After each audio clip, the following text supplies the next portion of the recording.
सो जब आपका जब सिग्मा अननोन है उस केस में आप एस यूज करेंगे। और जी, जेड डिस्ट्रीब्यूशन की जगह क्या यूज करेंगे, कौन बताएगा? सर टी डिस्ट्रीब्यूशन होती है। Very T good. Distribution. Yes, क्योंकि जब आपके पास सिग्मा नहीं है तो आपके पास एस यूज करना होगा आपने। और फिर एस यूज करेंगे तो उसके साथ फिर आप टी डिस्ट्रीब्यूशन यूज करेंगे। Will be replaced by T distribution. T distribution. देखिए, जो केसेस है ना वो सेम रहेंगे। One tail test, two tail test वगैरह। और टेस्ट स्टैटिस्टिक्स में जेड की जगह ये टी वैल्यू ये फाइंड की जाएगी। एक्स बार, यानी टेस्ट स्टैटिस्टिक्स अब जो है वो टी के टर्म्स में होगा, ना कि जेड के टर्म्स में होगा। X bar minus mu not divide by sigma over square root N. सही है फार्मूला?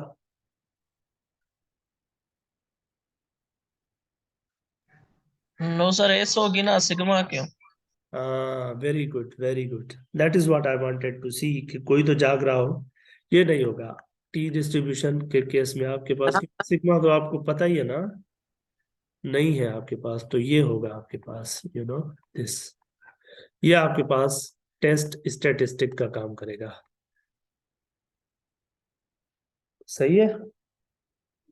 इसमें भी आपके पास जो केसेस है वो one tail test, two tail test दोनों आएंगे।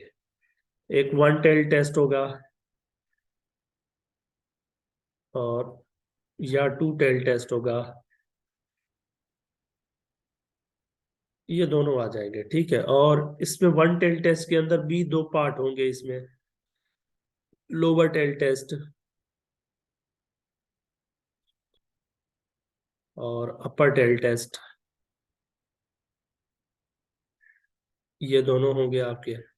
लेकिन टू टेल टेस्ट जो है उसमें अपर लोअर की बात तो होगी नहीं। तो ये वन टेल टेस्ट के अंदर दो चीजें होंगी, एक लोअर टेल टेस्ट भी आ सकता है केस, और अपर टेल टेस्ट भी आ सकता है। स्टेप्स वही होंगे तीन। स्टेप वन होगा आपके पास जो है वो वही होगा आपके पास कि आप जो है वो डेवलप करेंगे नल या develop null and alternative hypothesis. ये दोनों आप जो है वो डेवलप करेंगे।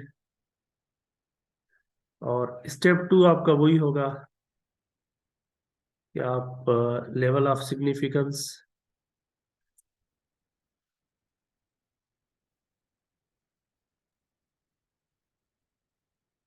यानी अल्फा फाइंड करेंगे। और स्टेप थ्री आपके पास होगा टेस्ट स्टैटिस्टिक्स।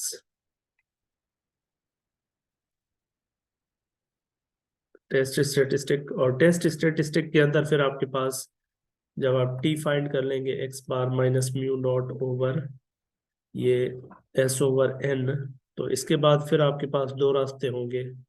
यानी after this one either you go for P value और you go for critical value approach. ये आपके पास तीन स्टेप होंगे mainly, even for your sigma unknown case. Now I have got one example for one tail test and one example for two tail test. So I will explain one tail test first, one tailed test. याद रखें, sigma unknown है, बात population mean की हो रही है, ये चीजें ऊपर आपको पता होनी चाहिए। इसमें यह है कि एक बिजनेस ट्रेवल मैगजीन है जो कि क्लासिफाई करना चाह रहा है एयरपोर्ट्स को। और उसमें एक जो है पर्टिकुलर उन्होंने सेलेक्ट की है airport, that is London Heathrow airport. और इसके ऊपर ऐसे समझे कि उसके लिए सर्वे किया जा रहा है। तो उसको जो कम से कम स्कोर मिल सकता है एयरपोर्ट को, दैट इज 0। और हाईएस्ट वैल्यू जो है वो उसको 10 मिल सकता है। इनके दरमियान रेट करेंगे यानी आप एयरपोर्ट के लिए रेटिंग करवा रहे हैं तो 0 से लेकर 10 तक इसको रेटिंग मिलेगी। तो ये जो है टेस्ट किया जा रहा है। और यहाँ पर एक चीज ये है कि अगर जो रेटिंग है यानी ऑन एवरेज जो रेटिंग है अगर वो 7 से ज्यादा है तो आप कहेंगे कि ये सुपीरियर है आपकी एयरपोर्ट, यानी you will classify it as superior. तो इस पर्टिकुलर एग्जांपल को हम स्टडी करते हैं और इसके अंदर देखते हैं कि how will the things go. तो हमें ये देखना है कि ये जो हमारी एयरपोर्ट है ये सुपीरियर है या नहीं है। तो इस केस में आपके पास जो नल हाइपोथेसिस है वो ऐसे समझे कि एक हमने किया था रिसर्च हाइपोथेसिस। रिसर्च हाइपोथेसिस का मतलब होता है नहीं, नहीं हमने एक टॉपिक किया था looking at alternative hypothesis as research hypothesis, यानी एक रिसर्च का हाइपोथेसिस के तौर पर आप एक चीज को देखते हैं ना। तो यहाँ पर आपकी रिसर्च जो है वो आपको देखना है इसको सुपीरियर होने के लिए somehow you are willing to see that as a superior. और आप सुपीरियर जब उसको देखना चाह रहे हैं तो आपको नल हाइपोथेसिस को रिजेक्ट करना है कोई। तो वो जो नल हाइपोथेसिस बनना चाहिए वो ये बनना चाहिए कि ये जो म्यू है ये लेस देन इक्वल टू 7 है, यानी इसको रिजेक्ट करेंगे जैसे ही तो फिर आपकी वो जो एयरपोर्ट है that will be superior one. तो ये आपके पास बन चुका है आपका नल और दूसरा अल्टरनेटिव हाइपोथेसिस। या इसको इस तरह भी देख सकते हैं कि we want to develop a hypothesis test for which decision to reject H naught will lead to the conclusion that population mean rating for greater than 7। तो हमें रिसर्च में ये चाहिए म्यू ग्रेटर देन 7, ये हमें रिक्वायर्ड है। तो फिर हम रिजेक्ट जो करेंगे वो लेस देन वाला करेंगे। तो जो हमारा नल हाइपोथेसिस है वो इस केस में इस थिंकिंग के हिसाब से लेस देन इक्वल टू होगा। ये थोड़ी सी सब्जेक्टिव है। जब मैंने स्टार्ट में बात की थी ना कि डेवलप करेंगे किस तरह से नल और अल्टरनेटिव हाइपोथेसिस को, तो वहां पर मैंने एक बात की थी कॉन्टेक्स्ट। तो ये चीजें कॉन्टेक्स्ट के हिसाब से वेरी करती हैं, तो इसके लिए आपके पास बहुत सारे एग्जांपल्स देखते होते हैं, उसके हिसाब से स्टडी करनी होती है। तो हम इस केस में इस तरह से इसको स्टडी कर सकते हैं ना। हमें रिक्वायर्ड है यानी हमारी रिसर्च ये है कि हमारा म्यू जो है वो ग्रेटर देन 7 होना चाहिए। तो ये होने के लिए हमें रिजेक्ट करना है एक चीज को, तो वो जो रिजेक्ट करने वाली चीज है let that be null hypothesis this, you can think that way. तो आप जरा बताएंगे मुझे ये वन टेल टेस्ट है या टू टेल टेस्ट है, यानी सॉरी लोअर टेल टेस्ट है या अपर टेल टेस्ट है ये? देखिए फॉर्म भले कल वाले लेक्चर की स्लाइड से देखें, मुझे बताएं ये वन टेल टेस्ट है या सर ये अपर है। अपर है? Good, that's an upper. Okay, this is an upper tail test, upper tailed test. यहाँ आपको अपर टेल टेस्ट की तरफ जाना है। तो स्टेप तो आपने पहला कंप्लीट कर दिया, आपने डेवलप कर दिया आपका हाइपोथेसिस, दोनों डेवलप कर दिए आपने हाइपोथेसिस। अब स्टेप 2 पर आप जाएंगे and the step 2 is to have level of significance, level of significance that is basically alpha. और अल्फा जो है इस केस में वही 0.05 हम रख रहे हैं। और स्टेप 3 क्या होता है फिर? Test statistic. Test statistic, test statistic के लिए आपको क्या चीज चाहिए? टी चाहिए। टी किसके बराबर होगा? X bar minus mu not divide by S over N. तो इस केस में आपके पास ये चीजें भी गिवन है, यानी एक सर्वे किया जा रहा है जिसमें जो एन है वो 60 लिया जा रहा है। अच्छा, बाय द वे एक चीज मैंने वहां पर नहीं मेंशन की थी यहाँ पर, when I was saying this test statistic, यहाँ टेस्ट स्टैटिस्टिक्स जो है यहाँ पर डिग्रीज ऑफ फ्रीडम जो है वो n-1 होंगी। ठीक है ना, with n-1 degree of freedom. ये चीज जहन में होनी चाहिए आपको, क्योंकि डिग्री ऑफ फ्रीडम भी मैटर करती है इसमें। तो डिग्री ऑफ फ्रीडम आपके पास यहाँ पर भी n-1 ही होगी।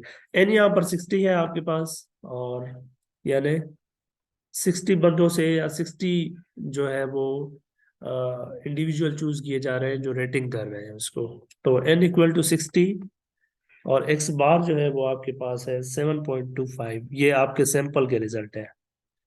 और स्टैंडर्ड डेविएशन, क्योंकि आप सैंपल की फाइंड करनी है तो आप तो वो डेटा से ही निकाल लेंगे, जरूरत ही नहीं है आप इस केस में कोई सिग्मा की। तो जो आपके पास 60 बंदों की लिस्ट होगी उसमें से म्यू निकलेगा, उसी में से एस आ जाएगा 1.052, और म्यू डॉट आपको 7 चाहिए। ये तो आपको पहले ही पता था शुरू में ही। तो टी फाइंड करते हैं क्या आ रहा है। तो 7.25 -7 divide by 1.052, all of this divide by square root of 60. Tell me what this t is. Compute करके बताएं।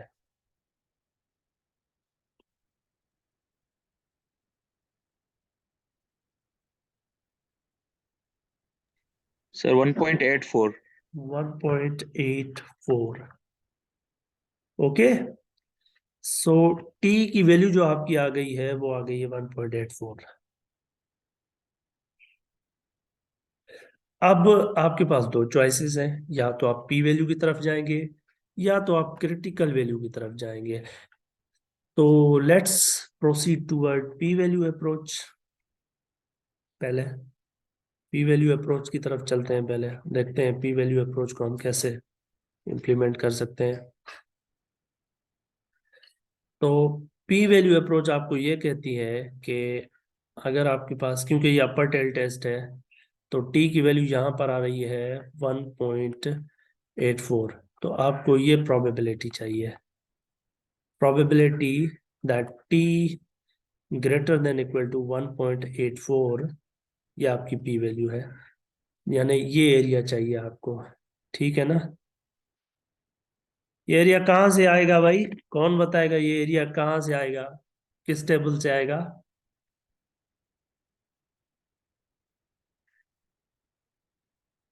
स्टैंडर्ड सर नॉर्मल टी से। से आएगा। स्टैंडर्ड नॉर्मल से।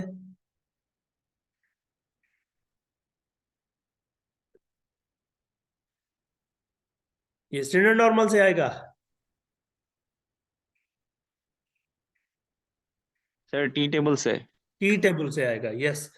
ये सिग्मा जब अननोन है उस केस में आपका जी टेबल यूज नहीं होगा, उसमें एरिया जो है वो टी डिस्ट्रीब्यूशन के हिसाब से आएगा। और इसके लिए मैं ज्यादा वो नहीं कर रहा, लेकिन ये आपके पास एक बुक में जो दिया हुआ है, I am bringing that here, और मैं आपको वहीं से बता देता हूँ। तो बेसिकली हमें एरिया चाहिए ये वाला, यानी जो टी डिस्ट्रीब्यूशन के अंदर ये एरिया जो आ रहा है इसके ऊपर ये चाहिए हमें। और याद रखें डिग्री ऑफ फ्रीडम जो है वो यहाँ पर 60-1 है, जो कि है 59। तो हमें ये एरिया चाहिए, हमें एरिया चाहिए उस टी का जो T greater than equal to 1.84 है। Now if I bring something here that is, अगर आपके पास एग्जाम में, चले उस पर मैं बात करता हूँ, आप जरा देखें। अब एरिया आपको गिवन है ऊपर, और टी वैल्यूज नीचे है आपके। आपकी टी वैल्यू क्या है 1.84, लेकिन जब ये टी वैल्यूज आप देखते हैं, ये इनमें कहीं पर आपको नजर आ रही है टी वैल्यू 1.84? Yes sir. कहाँ नहीं पर? नहीं सर, नहीं आ रही। नहीं है ना। तो that's why this is not that much easy, वहां पर तो आपको डायरेक्टली जब आप टी और जी वैल्यू पुट करते हैं तो आपको प्रोबेबिलिटी एरिया दे देता है। यहाँ पर जो टी वैल्यू है ना वो नीचे यहाँ नजर नहीं आ रही। ठीक है ना, तो इसके लिए आप एक काम करें, अभी अभी आप एक काम करें, ऑनलाइन चले जाएं और कैलकुलेट करके दिखाएं मुझे। ऑनलाइन कैलकुलेट इसको यहीं पे करते हैं, ट्राई करते हैं। I will be doing for the first time over here, लेकिन बात कर लेते हैं फिर। थोड़ी सी। अच्छा, वो बुक वाला आपको ये बता रहा है कि अगर आप ये जो टी वैल्यू है ये इन दोनों के दरमियान आएगी। कौन सी दो वैल्यूज? 1.671 और 2.001 इनके बीच में कहीं आएगी यहां पर। हाँ, सही है। टी वैल्यू इन दोनों के दरमियान आएगी ना। एवरेज ले ले, somebody is saying एवरेज ले ले। I don't know really how to do that, क्योंकि बुक में एक्सप्लेन नहीं था। हम करते हैं इसको कि क्या करते हैं इसका। एक चीज तो आप देख सकते हैं कि टी वैल्यू इन दोनों के दरमियान आ रही है। हाँ, टी वैल्यू इनके दरमियान आ रही है।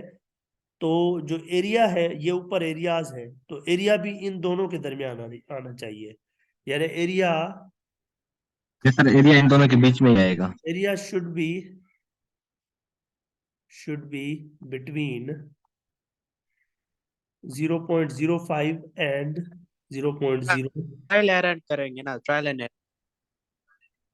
जो भी है। लेकिन वो कह रहा है अगर एक्सेल और एक दूसरा सॉफ्टवेयर है उसको अगर आप यूज करते हैं तो आपको ये पी वैल्यू मिल जाएगी 0.0354। अब पहले हम इस कंक्लूजन को कंक्लूड करते हैं, फिर हम देखते हैं कि ये कैसे आई है ये पी वैल्यू।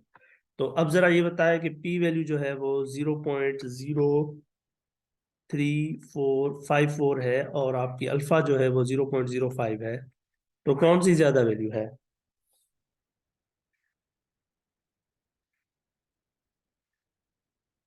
अल्फा वैल्यू से। अल्फा ज्यादा है, यानी पी जो है वो लेस है। चेक करेंगे सर इधर। Yes, null hypothesis will be rejected. Null hypothesis will be rejected. और एज अ रिजल्ट हमारा जो रिसर्च हाइपोथेसिस है यानी अल्टरनेटिव हाइपोथेसिस है वो होल्ड करेगा। और अल्टरनेटिव हाइपोथेसिस होल्ड करने का मतलब है कि हाइथ्रो जो लंदन की एक एयरपोर्ट है वो सुपीरियर है, इज सुपीरियर। यह आपकी इंटरप्रिटेशन होगी। ठीक, अब आ जाते हैं कि ये किस तरह से किया जाए। तो लेट मी सी कि हम इसको किस तरह से कर सकते हैं। How to find, okay, online area for P distribution calculator. बहुत सारे आ गए होंगे अभी। P distribution calculator, okay, let's see what is going on. अच्छा, now let me show you. Okay, this is here, you can see this, है ना। ये कह रहा है डिग्री ऑफ फ्रीडम कितनी थी? 59। टी स्कोर क्या था हमारा? 1.84, है ना। Calculate sir 1.8। क्या वैल्यू आ रही है? 0.9646। Why this is happening? Oh sorry sorry sorry, sample mean क्या थी? हाँ, सैंपल मीन बता रही थी इसको। तो व्हाट इज गोइंग ऑन?